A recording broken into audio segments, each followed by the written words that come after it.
today's talks of Cathedral Santa, Dr. Claudio Rossini, if I say well the surname.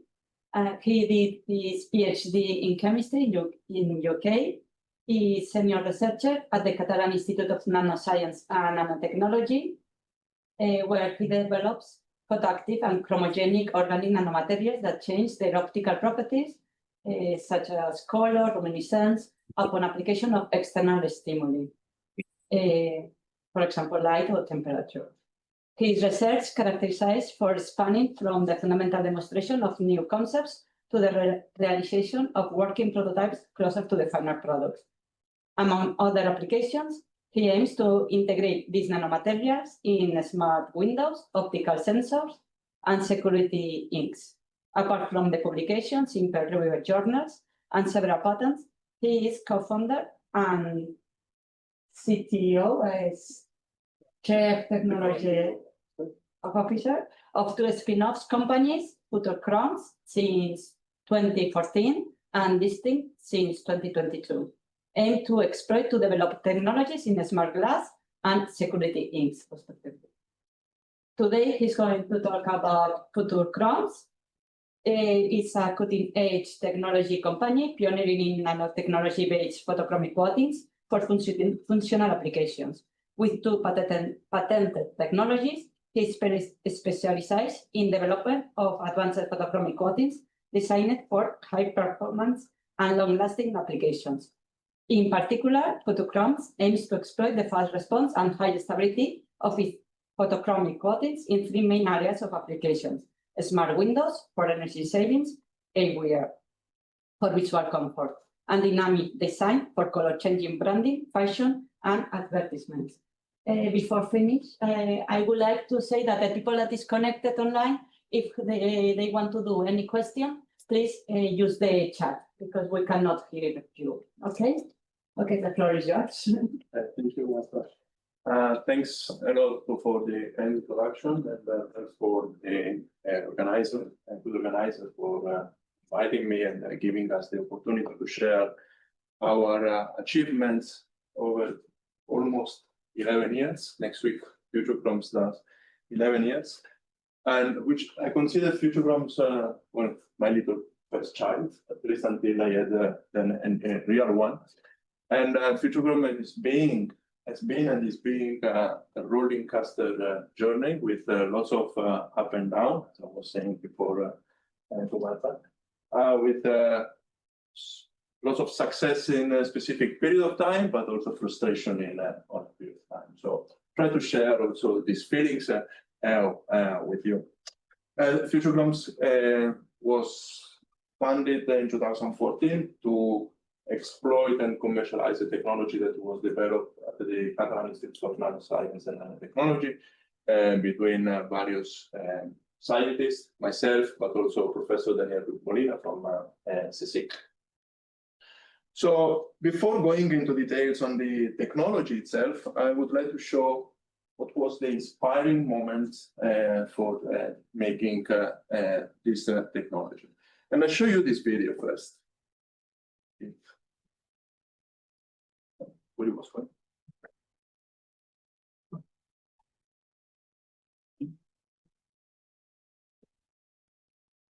What? It's not moving. Okay, so what we see here is an artist, a dancer, who's called Julie Gauthier, who is in a swimming pool and is little dance.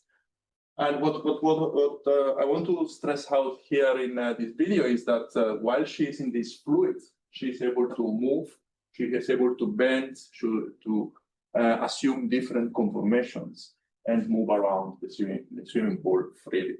And this is happening not only in the swimming pool, but also in the open sea, and the animals can move freely in the water, and also they can interact with other species and generate synergies. Now, if we go to the molecular level, something similar also happens.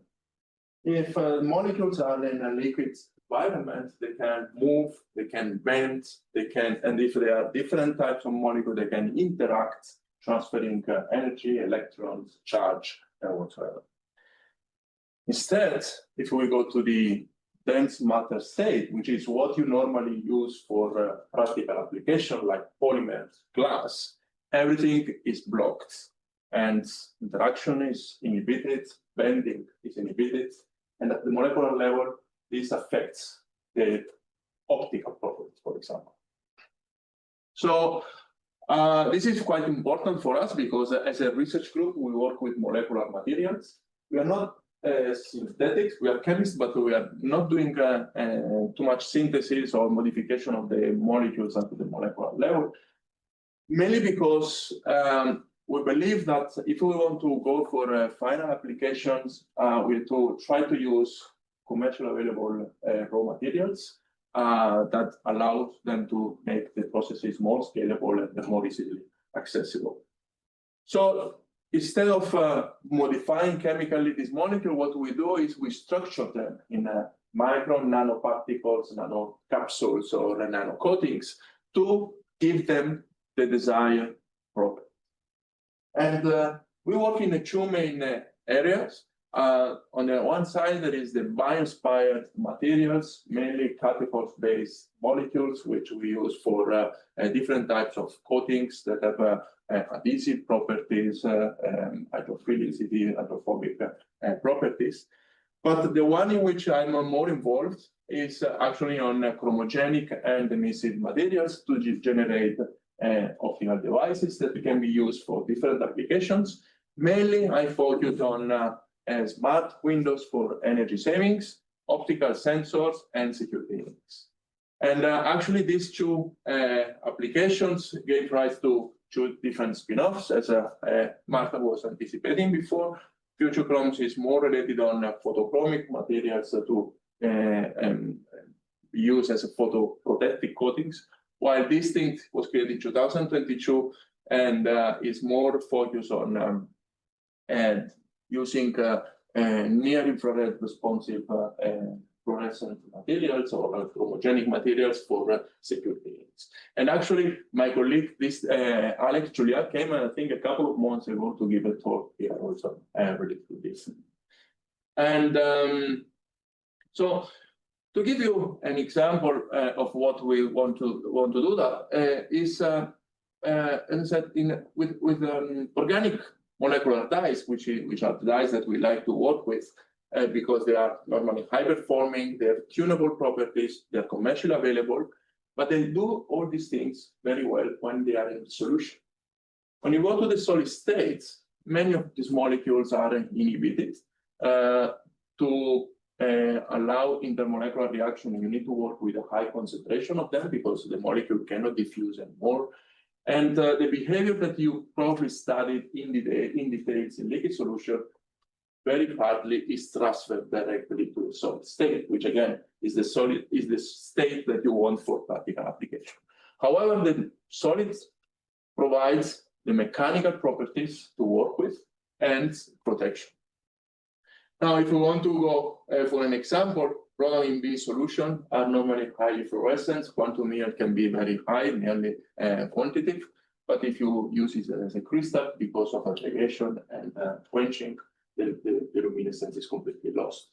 So this is just an example, but you can find many examples of organic molecules that behave in one way in a liquid solution and in a completely different way in that zone.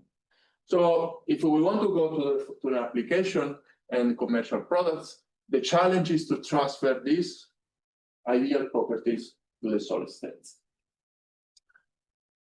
So in our group, back in 2012, 2013, we were wondering how we could do that. The ideal world is liquid, but we cannot work with that unless we make tiny droplets of this dye solution, and we cover these droplets with an impermeable polymeric shell that protects the outside world from the inside world. And then, depending on the dye that you put inside, you have different properties that you can achieve. To give you a more clear idea of what we're trying to do is basically this kind of structure where you have a chocolate shell with a functional liquor inside, but at the micro and nano scale. Now you can take these particles, which are basically pigments, you can print them on top of substrates by different techniques, or you can embed inside the polymeric material, making sure that they have very homogeneous distribution of these capsules. And now, even if you have a rigid system, the dye is still embedded in the liquid core, which makes the system behaving like a liquid. So in other words, we have solid materials with liquid-like solution properties, and this allows many advantages because it preserves the optical property of the liquid state into the solid state, but it also allows to predict and control the performances of the dyes because you can study them in solution and then transfer the behavior in the solid state without further need of optimization. You can encapsulate different molecules, provide interaction between them, and also provide some protection against external agents like could be radicals or solvents and whatever. Encapsulation is not something that is futuristic. Do you want me to give access here? Because consider that. Wow. Yes.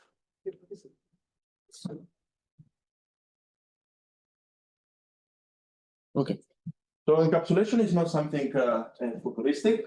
Actually, back in the 50s, there were the capsules were already used in what is called carbon-less copy paper. So these are already younger people don't know them, but these papers are papers that you write on the top and you have a copy on the bottom paper, exactly the same as what you printed.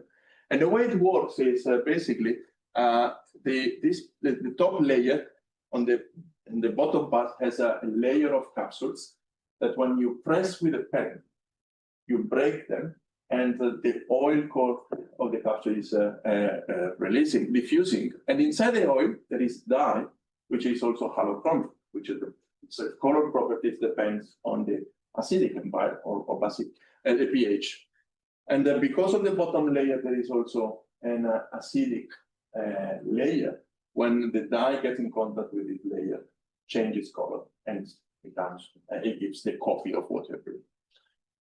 More technological application also based on nanocapsules are the e-book, which basically these white and black pixels are given because you have capsules that contain inside charged nanoparticles, white and black, that go up and down depending on the voltage that is applied on the two sides of the materials.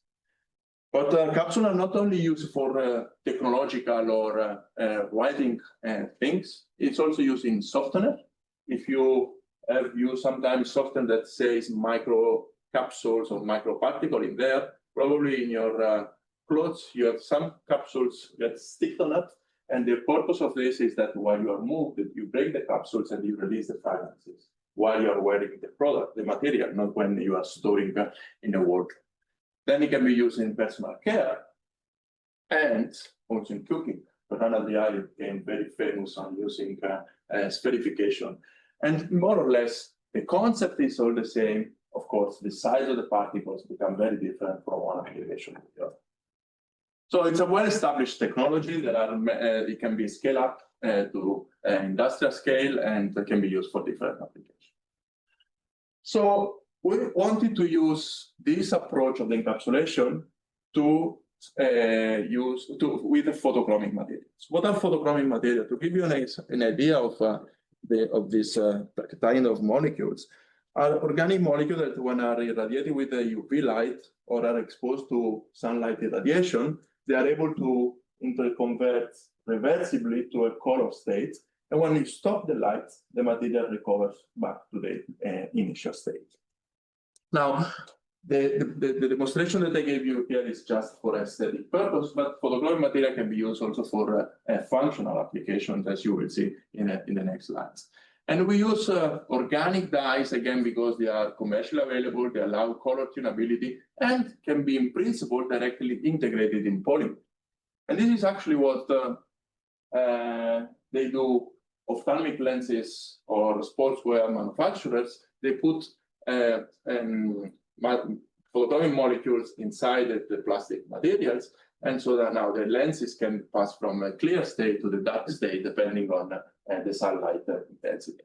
So in this way, if these are your prescription glasses, you can wear the prescription glasses without being worried to change between sunglasses and prescription glasses all the time. Now, in 2013, there was this web page and also others that were claiming that this company was able to make a new generation of these lenses that were fast. And fast for them means that they lost 70% of the initial color when they were recovering from the sunlight exposure to a dark situation in 6 minutes. Now, if these are your prescription glasses and you are outside and you go inside the building and you need to wait 6 minutes before it becomes completely transparent, probably you need to remove your glasses. And this is, of course, not ideal. You need to reduce this much more. And in 2019, Transition is the most important company of the field. Again, claim the importance of achieving a new generation of lenses, and the most important properties was that the process was 3 minutes faster, and that actually these are in the market the best glasses in the market. So it's still there is a need of making this faster and faster, and also stable.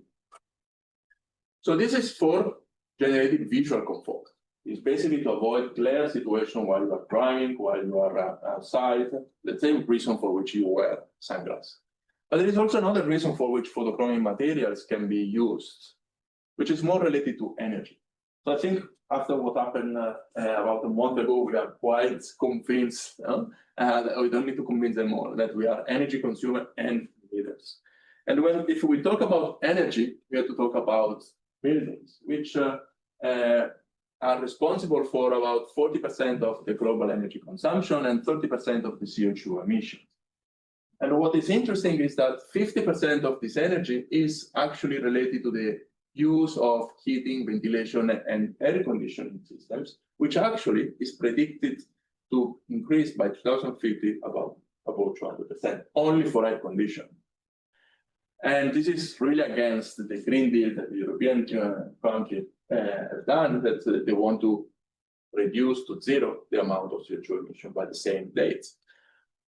Now, the reason for which air conditioning is being used more and more is because are more affordable, but also because the average temperatures are increasing, and also because the modern architecture is changing towards buildings that are more and more made by transparent envelopes, which are windows, which allow, actually you can see here that the amount of glass that is being produced every year in the world is huge and is increasing exponentially over the year, mainly for architecture, but also for photovoltaic cells and other applications.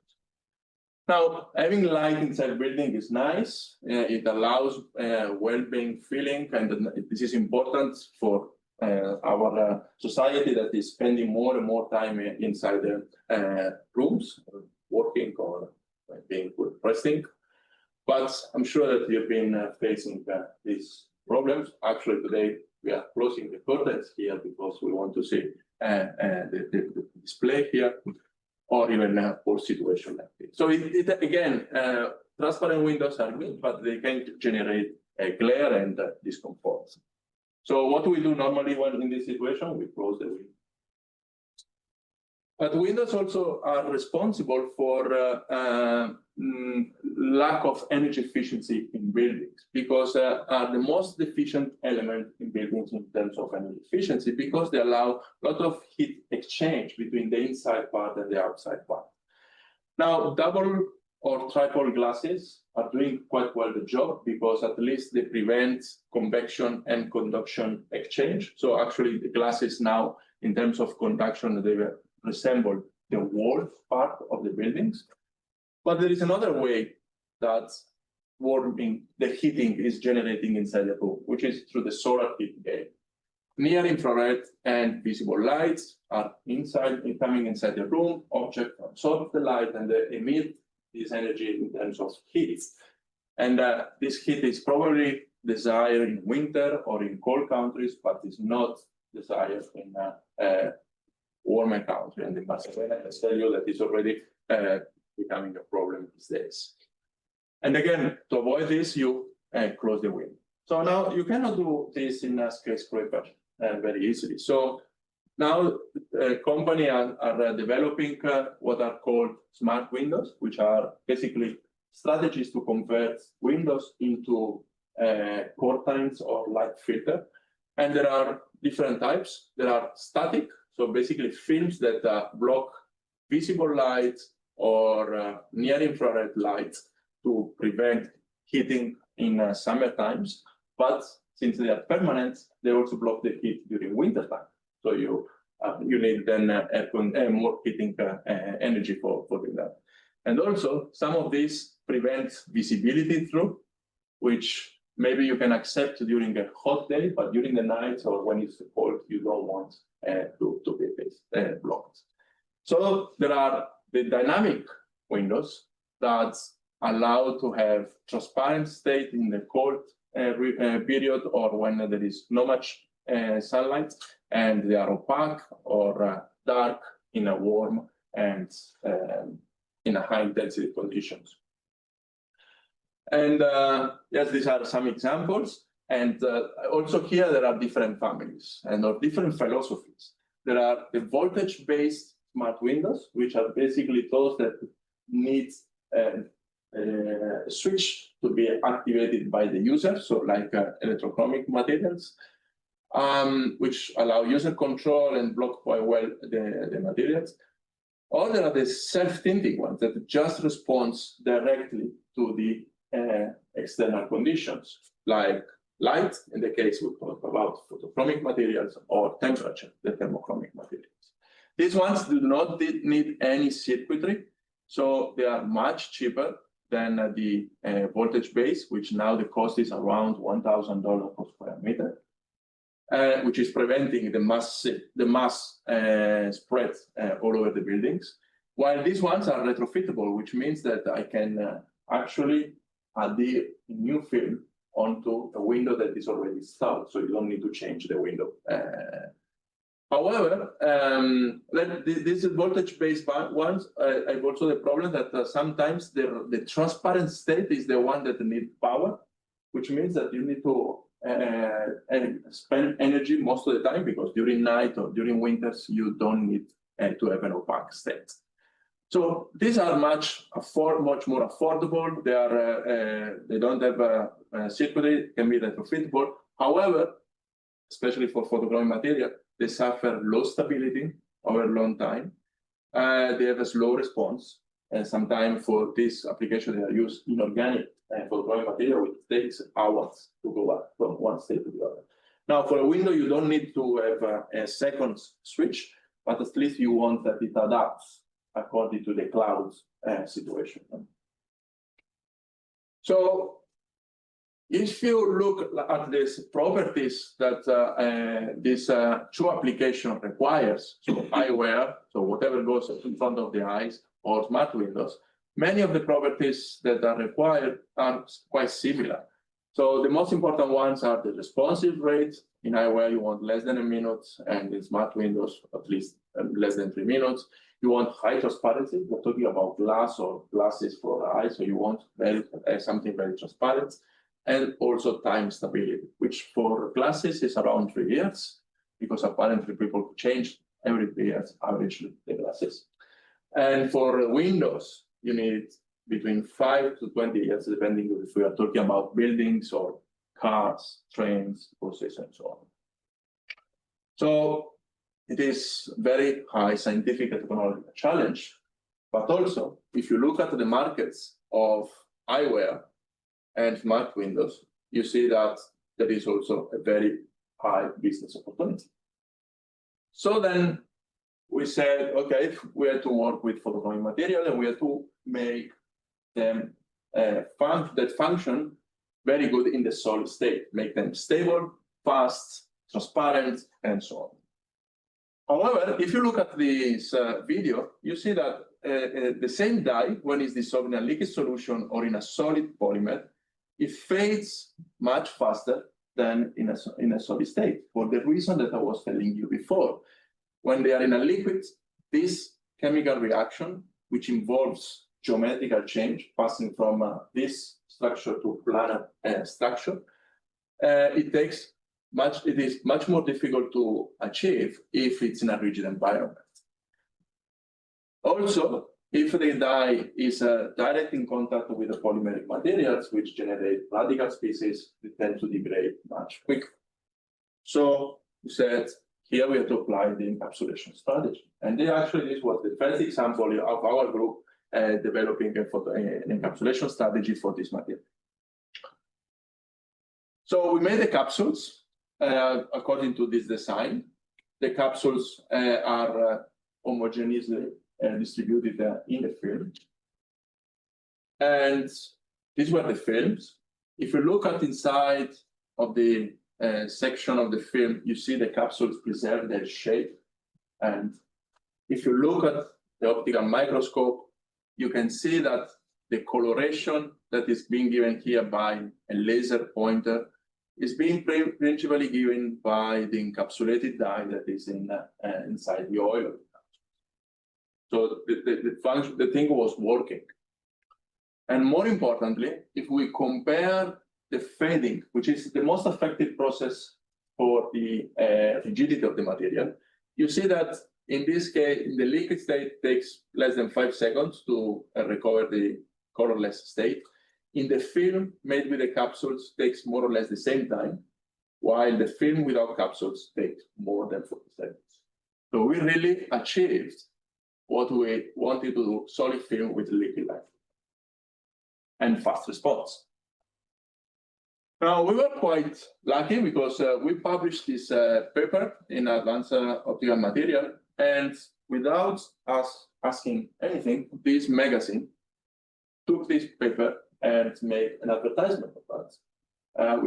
And actually said that professors and researchers from ICNJ developed a new technology that was super responsive, and they put this image together with this magazine, with this news. And this caused that more than 20 companies contacted our group from different sectors because they were very interested. They actually came to visit us to see that. But unfortunately, when they came and saw the material, they saw this, which was fully opaque film that was very fast responsive, but completely useless for Windows and eyewear products. The reason for which this was happening is because the capsules we were using were of the microsize, so they were generating scattering of light, and because of this, the result was opaque material. So now we were in a trouble because we had all these companies that were very interested, but when they were seeing the opacity, they were not convinced to invest on us in saying, okay, let's do a step toward the transparency and the integration. At the same time, it was more difficult to get public funding because the proof of concept was already demonstrated, so we couldn't get funding for achieving transparent material for real applications. So we were in what is called in this field the valley of death. Technology, promising technology, but still not close enough to the applications, so no one want to invest on that. Fortunately, there was an investor in Barcelona that our institute knew.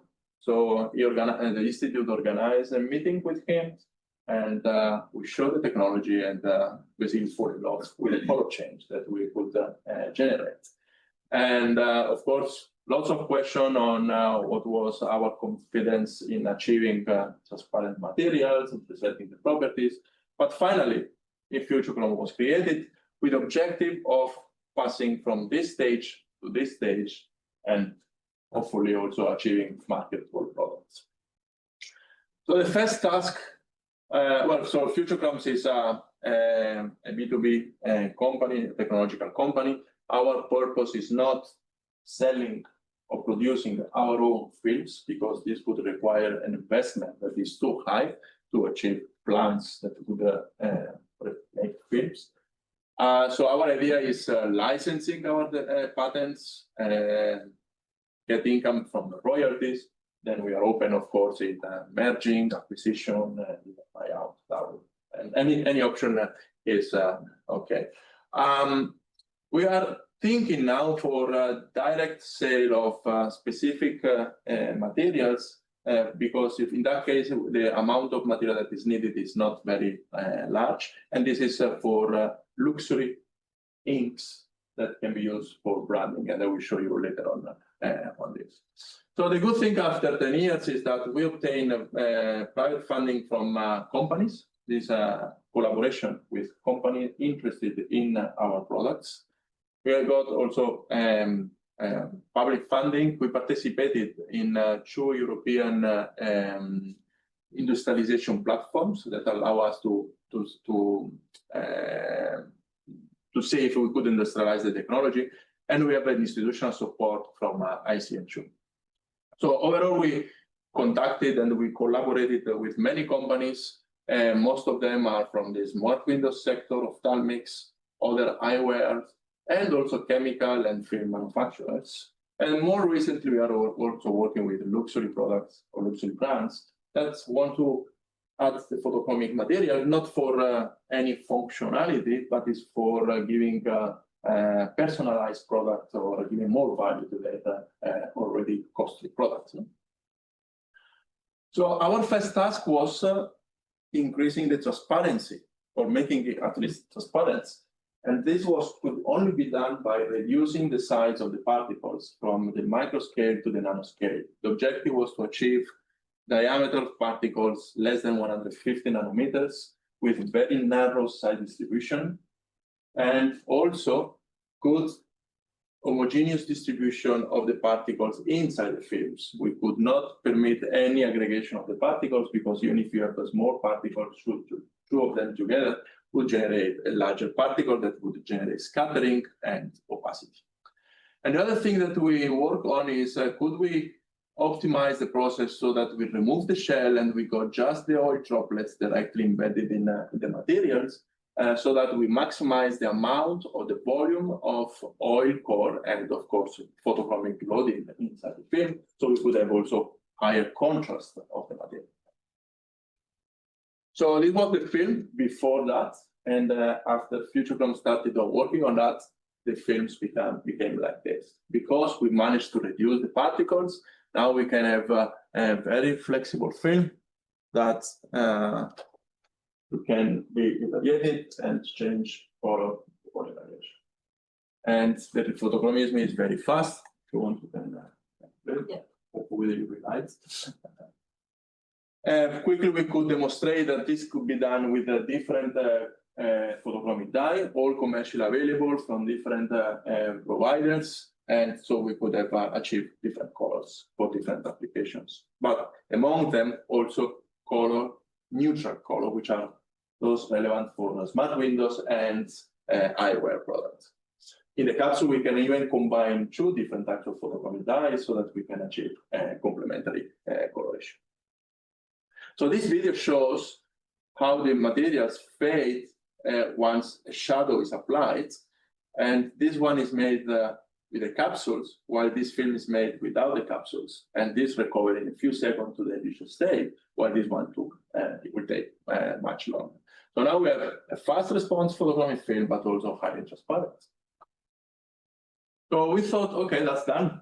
With ours, we have a transparent film, we have a fast response, and now companies started being more attracted by the technology, and some of them also were keen to invest something. So from this point, we could start obtaining important collaboration with companies to now integrate the material to the process, because now we can have a fantastic film But if the ophthalmic lenses company produces lenses without using film, but by, for example, polymerizing a coating on top of a material, they will not like that you have a film. So you have to obtain the same property by using the process itself. So it's static again, but at least you prove that you achieved this result once and you can achieve twice. But yes, that was a point that we were very happy to achieve these results, but then you speak with the company and say, okay, but now we have to start again. And then company asked for the color neutrality, but that was not enough. We needed to have more contrast because you need to block the more amount of light. So you don't need to be gray, but you have to dark gray. Then COVID came and we had to pause a little bit, but despite so, we managed to start exploring scalability. So these were 10 centimeters disc. Now, at that time, we could achieve also around 45.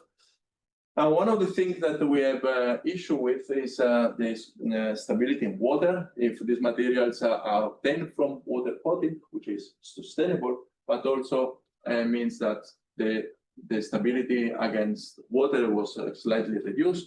So we have to work quite a lot to improve this property as well. And more importantly, was the achieving the required stability for the different applications. So for this, we use acceleration tests where the materials are exposed to high energy UV light for a long time, and these times then is converted to a specific period of real life. So if we look at a polymer film made without nanocapsules, after 100 hours, you have a full degradation of the materials. With our technology in 2022, we could stay until 300 hours, or we could complete it 100 hours. And now, after a lot of development, we managed to achieve 1,500 hours, and currently we are extending it to 2,500 hours. And some partners also tested up to 4,500 hours. So we passed at least the test for eyewear products and also for automotive windows. So yeah, everything looked quite promising, but as I said, we needed to industrialize this. To obtain this film, we were taking 12 hours. So this was not scalable at all, and companies did not like. So we needed to change the way to produce this and achieve maintaining the same optical properties. So now we can obtain this process by daughter plate or spray coating a little bit also, and it will reduce to 10 minutes the production of these materials. And also we are attempting extrusion processes. Last year we obtained 80 meters of photochromic material. The quality is still not as good as the other ones, but at least it will prove that an industrial process can be used for our technology. So then we move to preparing prototypes, also for marketing and for showing to the companies. These are a building model or a car model where we see the effect of the photochromic material. And then also we are moving towards real products. So this is actually the window of our office where we attached films on the window. And it works because it doesn't need any external energy. And last year we had a chance to put one of our film in one of the train of General Catalunya. It's a train that is operating in the Barcelona metropolitan area. It is within an initiative between the train company and the UAB, which is called Vagó de la Ciencia, that every year dedicates one wagon for some scientific topic, and this year was sustainability. So they allow us to put one hour film. And we are monitoring over 1 year its behavior. So it's also a good thing to check it in real life. We are also validating it if it really can save energy. So we build a model house and we check the temperature that is increasing inside the house upon irradiation with a solar simulator. And so we do these experiments with and without the photochromic layer. And what we see is that if we don't use any photochromic layer, just a normal window, the temperature increase is around 10 degrees. But when we use the photochromic layers, we reduce this increase by around 4 degrees. And this reduction also means, in a real world, less air conditioning use and less energy consumption. Now, actually, we are going to start very soon simulation for real buildings based on real data. And also, we started comparing with commercial adhesive photochromic film. So, as I said, these films can be retrofitted. We are also the version of adhesive film, so you can peel it out and attach by your own in the window. And these are also other commercial ones. And so this one is our one. These are in activated state, so all of them are quite dark. However, this one, I don't have the picture here, when it's not activated, is almost the same dark.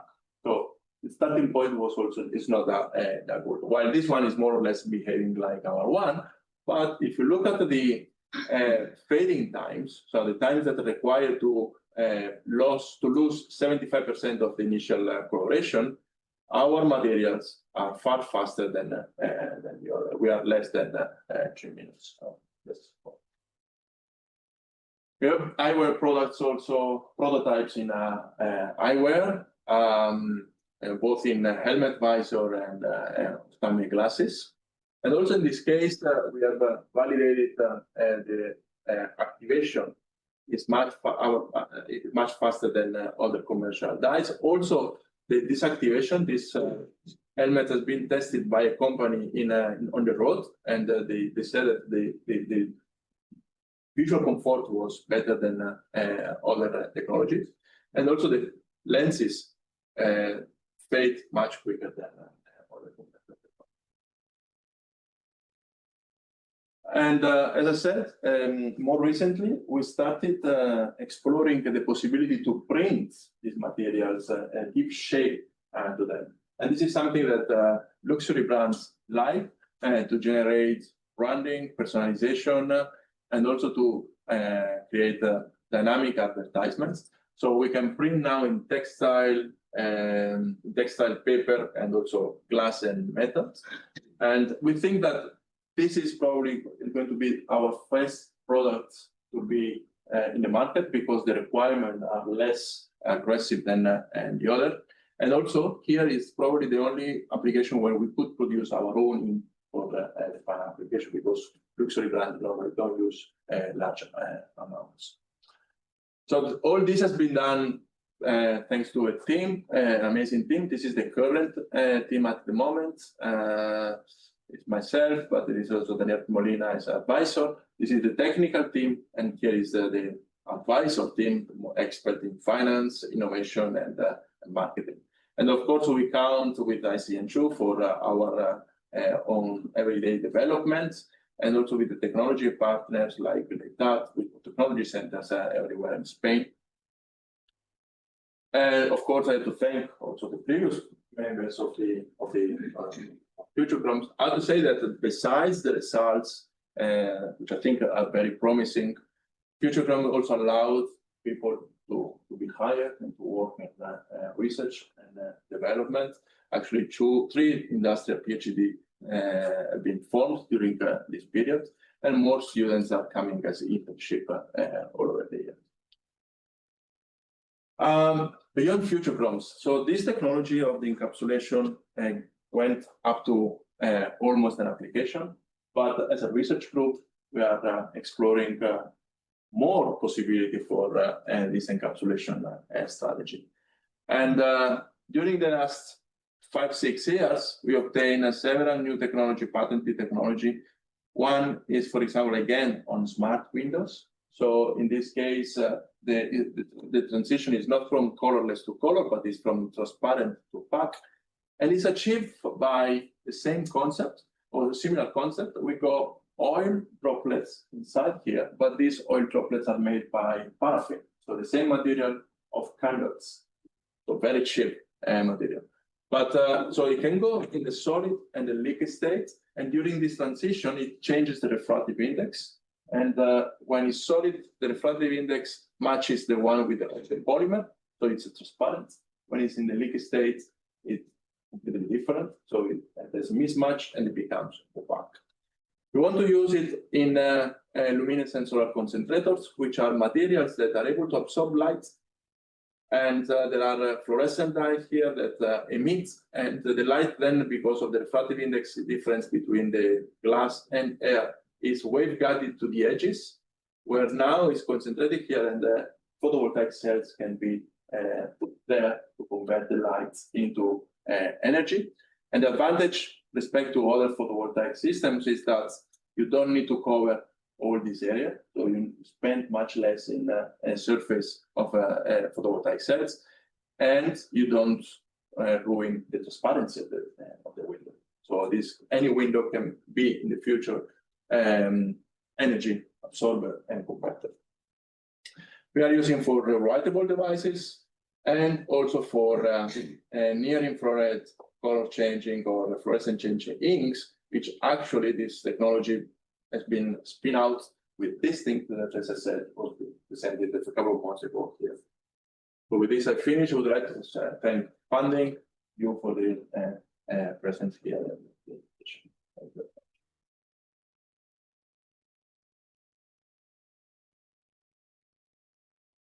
Thank you, very nice talk. There is any question?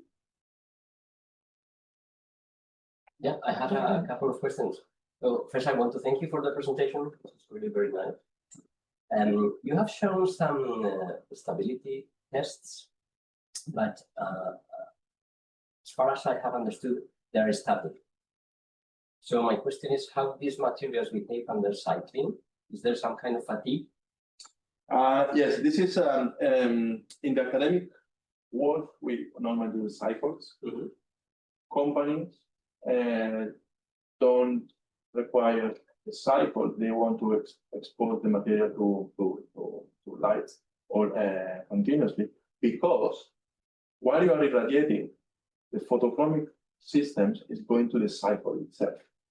Because the more you activate, then it goes back to the initial state and you activate another one. So while you are statically irradiating, the photochromic dyes are actually doing the cycle all the time. Okay. And it's much more aggressive, the static irradiation rather than cycle. Okay. However, we did cycles and there is no problem. I mean, you would need I don't know, cycles to start seeing degradation. Yeah. The other question is about adhesion, because this is a coating, isn't it? So my question is how this coating behaves under scratching or some the adhesion of the. Yes, very good. Film. Very good question. So our initial purpose was to achieve the transparency, and when we achieved the transparency, we were using a specific type of polymer, which from the mechanical point of view was not pretty good. We didn't test for the quantitative test of scratching, but we knew that we wouldn't pass this test. So we went in two directions. On one way, we are moving towards other polymers that can embed particles, but have also mechanical properties. On the other way, we are doing laminations. So we are applying either two glasses. This is actually what Smart Windows company are doing. They don't actually care about anything else because they take the film, they put it between two glasses and then import. And the lamination can be done at quite high temperatures and pressures, but the material might preserve the properties. No problem at all. So in that case, problem resolved for the scratching. We also did between two plastic materials. So we go our material between polycarbonate and polyurethane materials, which provides much better mechanical resistance. And also, as I said, one of our material was water sensitive. By doing lamination, we managed to solve also the problem of the and with lenses manufacturer, this was a little bit more problematic because the thin layer that it covers the protection is very thin. So So they require also that our films by itself is also resistant to scratching and so on. So this has been a little bit more difficult, so for the curvature and so on. So this we are working on that. And then regarding the adhesion, the material, we got different polymers. Some of them are quite hydrophilic, so with water, once you put it with glass, once you adhere in there, it doesn't go to water. And may Yes. another question. Are you aware of some commercially competitive material being more or less the same, but being inorganic instead of organic? Yes. So the adhesive window films that are being sold are actually inorganic, at least for what they say the web page. And I could tell also because of the slow response.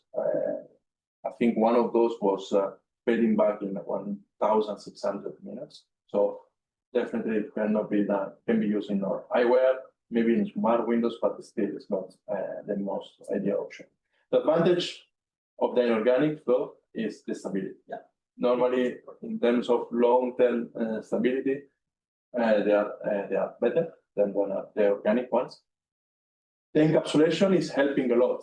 The organic. I show you the results before. If you take the same dye and you put in acrylic polymer or you put in encapsulated material, the stability is completely different.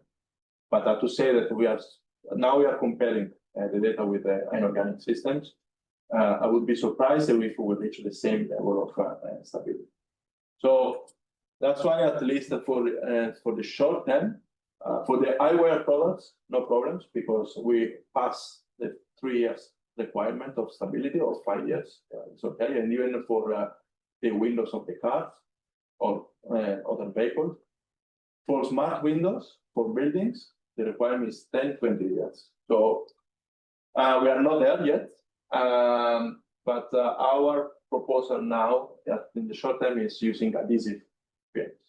So in that case, we don't. I mean, now, at least for example, in the UAB in Barcelona, they are using window films that block permanently part of the light, and every 5 years they have to change it because they break. So this would be exactly the same thing, but transparent, non-sunlight.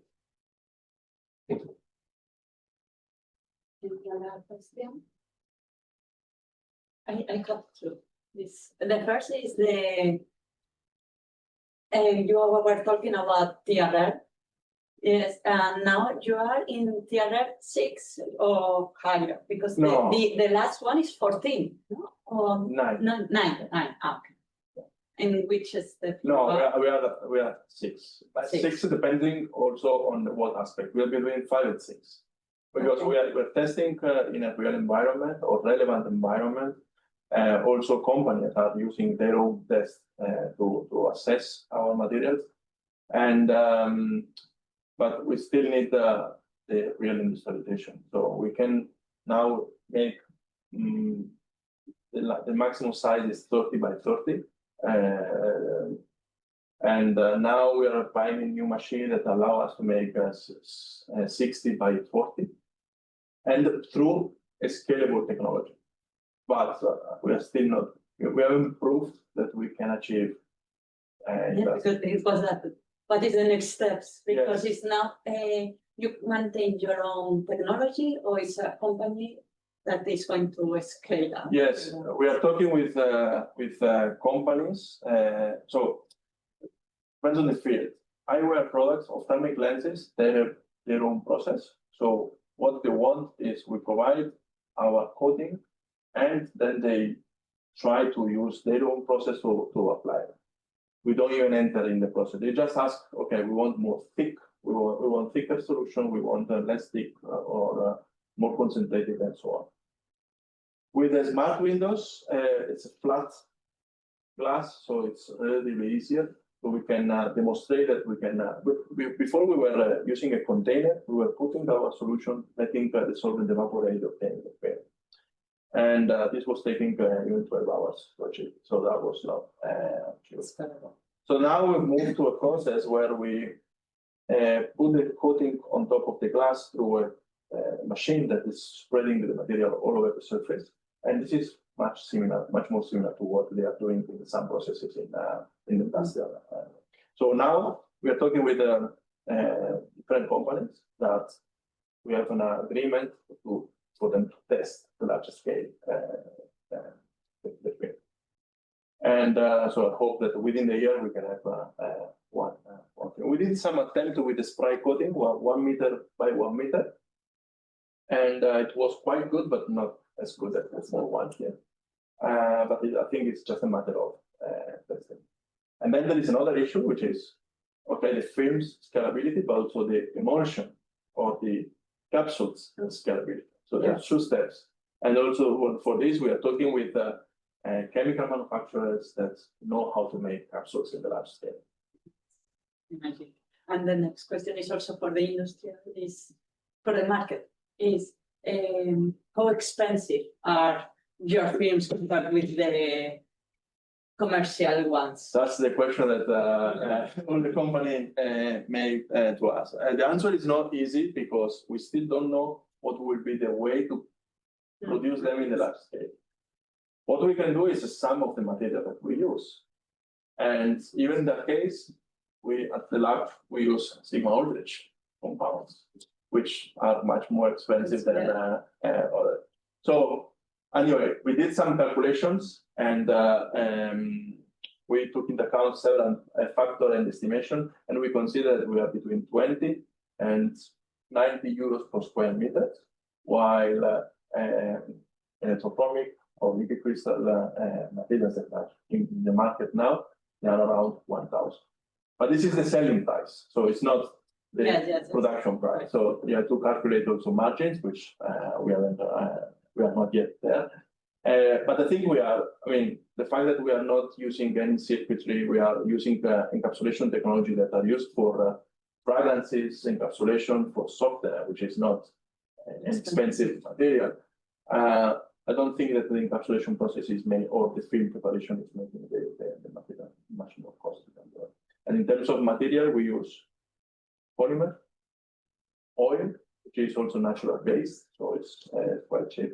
We use photochromic dye, which is the most expensive element, but you have probably 1% in the material. So it's not big. Okay. Thank you again for your nice talk. And we come. Okay.